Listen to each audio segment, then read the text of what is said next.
This is Watch Dogs 2. Watch Dogs 2 was developed by Ubisoft Montreal in 2016. Set in San Francisco, Watch Dogs 2 I personally would like to believe is a severely underrated open world hacking game. At the time, no other game had this very unique aesthetic of blending both street art with technology. Watch Dogs 2 came out probably at the perfect time, as GTA 5 had been out for 3 years, Red Dead Redemption 2 wouldn't release for another 2, and Saints Row was digging its boxed-in writing grave. In a world, especially today, where you have to be backed by billions of dollars of development, marketing geniuses, and a team that could rival a small military defense, Watch Dogs 2 was, all puns intended, an underdog. Even with its successor in Watch Dogs Legion, which by all means failed to succeed, we ultimately failed Watch Dogs 2.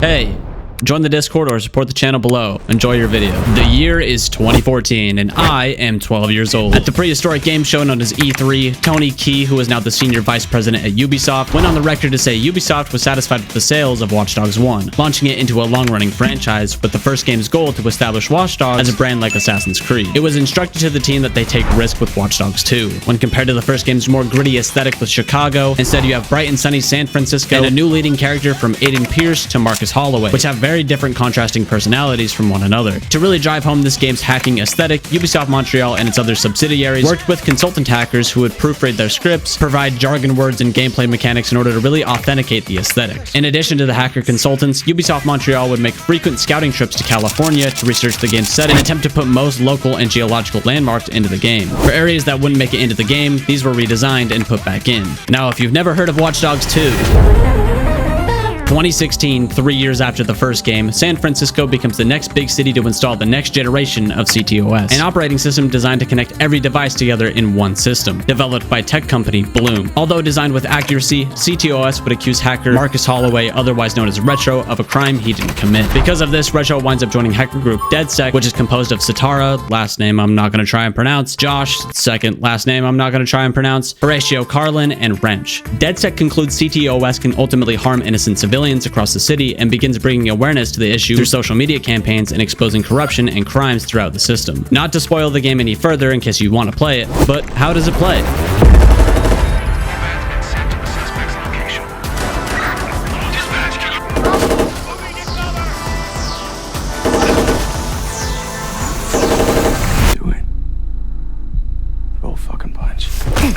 Pretty damn well. Watch Dogs 2 has gameplay similar to that of Grand Theft Auto and Saints Row, mixed with the aforementioned hacking element that is riddled throughout the Watch Dogs franchise. Because this is a Ubisoft game, who are most known for the Assassin's Creed franchise of sneaking around and 360 montaging off of ledges, Watch Dogs 2 also includes stealth elements, but also includes its own unique elements as well. Most open world games are pretty much cut and dry, all the same as the last where you have a weapon or you don't. With Watch Dogs 2, you can use a weapon of course, but you also have the bungee cord for the melee element, the RC car to investigate an area, or the drone to fly over enemies before pushing in. And of course, hacking. Hacking is huge obviously, where you can purposefully alert enemies and draw them closer to traps, move cars out of the way without getting in them, or simply just having their phone ring and have them be distracted before making your move. Watch Dogs 2 was in a league of its own. It was never perfect, don't get me wrong, but not a lot of games have managed to be on its same level. So what made it unique?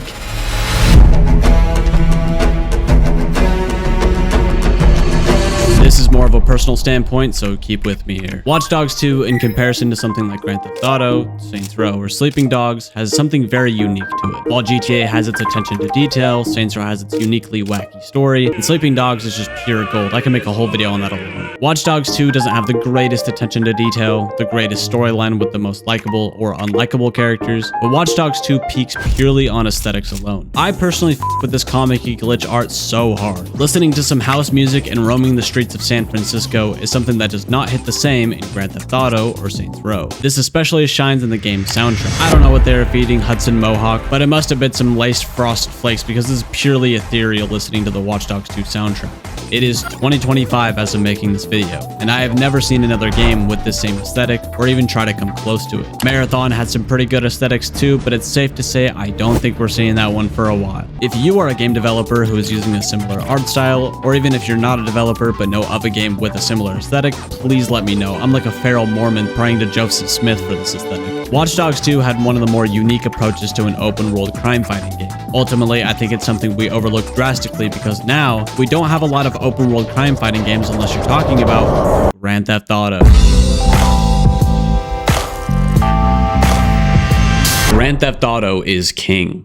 I mean, you have billions of dollars of development and ungodly amount of hype because people know this is gonna hard. A lot of third-person crime-fighting games are considered GTA clones, or at least put head-to-head with Grand Theft Auto, and it's especially publishers. Let's say you have a game and you wanted to make it the most successful it could be, so you pitch it to a publisher who would fund the game, market it, and ultimately sell your game for you for a percentage of the profit. Rockstar, who obviously develops Grand Theft Auto and Red Dead Redemption, is owned by Take-Two Interactive, with Take-Two Interactive having an astronomical ton of money. This in turn lets Rockstar get an astronomical ton of money to fund making games like Grand Theft Auto and Red Dead Redemption. Now, don't get me wrong, Watch Dogs 2 wasn't cheap to make either, but when your competitor is rumored to have spent over $1 billion, that's not exactly great to hear as an investor at Ubisoft. Even zooming out of Watch Dogs 2, even if you don't pitch your game as a direct competitor to Grand Theft Auto, if it's even remotely similar to it where people will be comparing the two, you're not going to have a great time with publishing and investors. When you do get a publisher, you get the funding to make your game. Again, this can still affect you as your publisher is expecting GTA numbers, especially with a massive developer like Ubisoft behind it. We see less and less open world third-person crime fighting games. It's why you've seen less and less games like Watch Dogs 2, Saints Row. Do people even remember True Crime? First of all, True Crime New York is peak. Second, I really wish these games were not compared to Grand Theft Auto. Not because Grand Theft Auto is bad, but when you're competing with a giant and comparing your game externally to others, it is less likely to be made. Of course, I've glanced over development costs, marketing, a whole bunch of factors, but when an investor is hearing, give me tens of millions of dollars to make a game like GTA that is ultimately not going to sell like a GTA game, do we see less and less of these titles? It's something you hate to see, but can only really dream about.